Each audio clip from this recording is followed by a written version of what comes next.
Welcome back to Talk.Avi, where I just talk to you about whatever it is that's on my mind at the moment, which we're going to get right into that. So, I just released my newest publication, a short story about mental illness and anxiety, and I'm very excited about it because it's something I wrote kind of quickly as it's only 11 pages, but it's also something that is very different from what I've written previously, which is my novel called Throne of Lies. This new book is written in a different perspective, and it's a bit dark.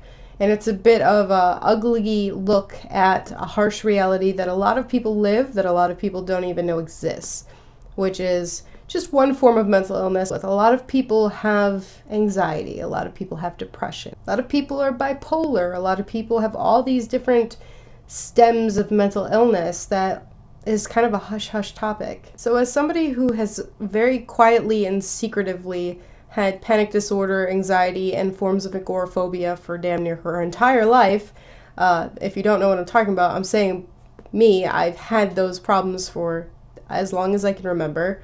Agoraphobia later in life, but full-on panic disorder, panic attacks, anxiety spouts. I've had that my whole life. For me, talking about panic attacks and my mental struggles with it is just kind of something I've never wanted to do. I don't want people to know me as a girl with anxiety. I don't want people to pity me for whatever trials and tribulations I've gone through. I would much rather people look at the positive sides of me. So it's something I've chosen to remain very quiet about.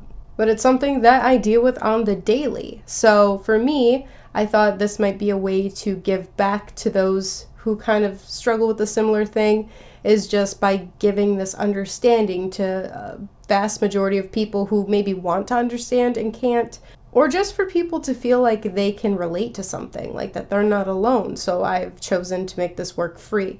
You can read Agoraphobic Inside Out by Sarah Sikora on Nook for free. I'm trying to get it free on Amazon, and I also am going to make a very cheap version of it on Audible, read by me. The point of this was not to gain profit. I wrote this for awareness. I wrote this for almost a therapeutic reason. I wrote this because it was something that was important to me.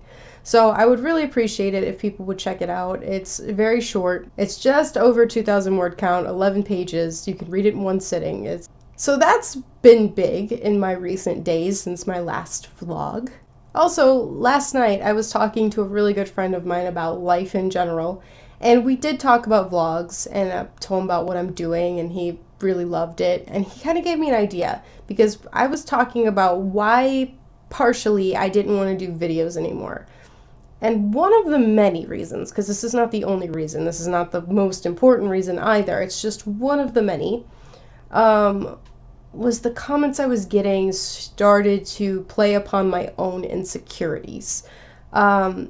As you've probably noticed, if you go back to videos from 5 years ago to now, I'm a heavier person. I've gained not a lot of weight, but enough for it to be physically noticeable. I've been a very skinny person my entire life, but the truth of the matter is I'm almost 27, and I'll be 27 in March, and my body is just not the same anymore. I'm getting older. My metabolism is slowing down. I can't just eat junk food and play video games and expect to remain skinny. So I've been putting in a lot of work to kind of get my body back to the way that I would like it. And I started to see these comments a few months ago when I was like struggling with a lot of self-image issues and just trying to like find what I wanted to do with my YouTube channel. And a big thing that kind of made me not want to do it was I kept getting these comments about like people basically saying they've noticed my weight gain. And for me personally, I've always had a bit of a round face. Even when I'm at my skinniest, my face is always a bit round. So I definitely can, when I do gain any weight, it does become very noticeable in my face. But it just became a bit disheartening for me because I'm sitting here like doing my best and stressing out over this and like trying to do all these things, including maintain my own just happiness, my own self-image to make me happy. And I have these people that are just picking you apart. That's part of YouTube. That's part of the internet. People pick you apart. That's just the way it is. And I understand that. Generally, I have a pretty tough skin about that too, but people really do kind of hound you, and people really do attack the things that they might not know is your insecurity, but you know, and it begins to like get repetitive, and you begin to not even want to look at the comments. And for a girl on YouTube that's primarily focused on video games, which is obviously more male dominated, a lot of men critique my appearance in just about everything I do. And usually it's a nice comment. You know, you look nice. I like your makeup. I like your hair. I think you look pretty, or whatever. It's fine. But there's also the other end where people are like, I don't like your hair. I've been getting that a lot lately since I've been changing my hair. A lot of people have said, in fact, a recent comment that I got just a couple of days ago was somebody said that I'm too smart and too pretty to have this hair color.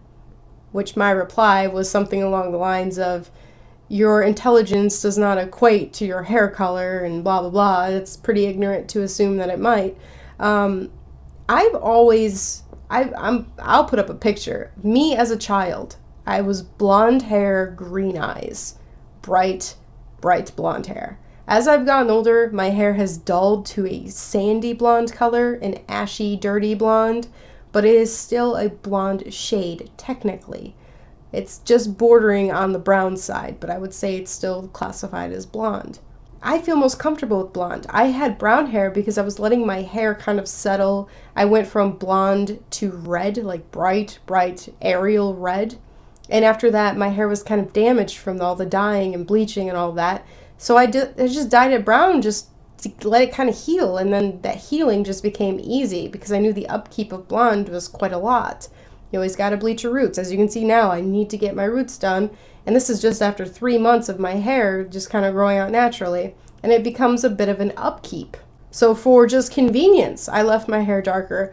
But another reason that I left my hair darker is because the outpour of people who found me more attractive. Because a lot of men were like, you know, I'd meet a guy like, I never tried to date a blonde before. I don't really like blondes. Or I have this predeposition that a blonde is a stupid, ditzy girl. And it's like, that just seemed to be really heavily part of the way people would view me, as they would see me and they go, they talk to me on a game and they see a photo of me. They go, I didn't imagine you to be a blonde. Like, it's this negative context that if you were blonde, you're something bad. And it just became a bit overwhelming that when I did dye my hair dark and just so many people were like, you're so beautiful, you're so smart, you're the girl next door, you're all these things. And I didn't hear anything about my intelligence being questioned because of my hair color. And I guess part of me just wanted to keep that going. Kind of liked the attention being a positive one and not always a negative one or questionably negative. So for a long time I stayed that way, but I've always felt more comfortable and more myself with blonder hair. With this blonde is the blondest I've ever done. But with blonde hair in general, it makes me feel more comfortable. I almost feel like I was cosplaying as someone else when I had this dark brunette hair, because that was dyed too. People are like, oh, you should keep your natural hair color or your brown hair. That was entirely dyed. I would dye that maybe once every 5 to 6 months. I'd straight up box dye. Brown black was the color I used. It was not my hair. So for me, it's like I've been trying to settle into these transitions, and like when I was changing my hair color from dark to light, it was a bit of a process and took months, so you could see the transition from my hair being orange to now, and it was just a little upsetting doing that on camera, because it's like generally people can't, because then they have no context. They watch my loot crates, they see it, they pick me apart. Why would you do that to your hair? I'm in the process of doing what I would like to do to my hair, but it's like, it's like you always have to explain yourself. It's like, why did you gain weight? My metabolism, do I have to explain that to you? I'm not a health nut. I don't work out all the time. I work at a computer 90% of my day. When I'm not working at a computer, I'm gaming at a computer. So it's like, that's just my life, and it's so hard to be scrutinized and picked apart and condemned and all these things for the choices I've made when I'm not 100% happy with the way I look either. And I just, it kind of makes me not want to post videos, or it makes me scared to post a video because I don't want people to sit there and focus on my face, which is a big reason why I don't like to do face cam with my gameplays. I only do them with horror games because I think that it kind of is important to see reactions, because it is a scary game and sometimes you get scared. And I think that that kind of adds to the gameplay. But in other games, I don't like doing face cam because I feel then people might focus on me when that's not the point. So yeah, this has been a big ramble fest about my insecurities, and just the things that I've been thinking and going through, and part of the reason why YouTube was hard for me to do for a while, because I was so in this place where I hated the way I looked. And I still am not in a great place where I feel that comfortable, but I definitely feel like I'm working on it and I've made an active decision. And I think that's important sometimes to be open and vulnerable about those things, because we all have things we want to change about ourselves. We all have these like insecurities and doubts and fears, and that's okay. It is okay to feel that. That's normal to feel that, you know? So I think it's healthy to occasionally talk about these kind of things, kind of get them out there. And on this forum where I can just kind of sit down and talk to you about my thoughts, my day, whatever's going on, it allows me to be a little bit more real with you. I'm not feeling that YouTuber personality like flip on. So this is definitely a format where I can be as real as I am with anyone else, and I can just talk about my life and my feelings, and I love it. I absolutely love this. Your feedback in the first episode was amazing, so thank you for that. I really do appreciate it. I also just don't want these to be boring or like rants or anything like that. I do want to keep it interesting as well. So if I can find a way to implement some kind of entertainment kind of elements, if you will, that would be good. I don't know if you guys are satisfied with just me sitting here talking about my day. If you do have any suggestions or recommendations or anything that could add to make this experience better for you, or just things that you would like to know, if you have questions, you can always ask in this video in the comments down below, and I can answer them in the next video. If you want me to answer them on camera, you can always just specify that. I'm really open to just trying things on this form for this sit-down vlog. So really, just let me know what you guys are thinking, and we can just figure out how we want to go about this, because this is just kind of an experimental thing we're doing at this point. But yeah, I've told you guys more intimate things in this one video than I think I've told you in the 5 years that I've been on YouTube. So thank you for watching, and I hope you guys leave comments down below, because I'll be answering them, and I'll see you guys in the next vlog.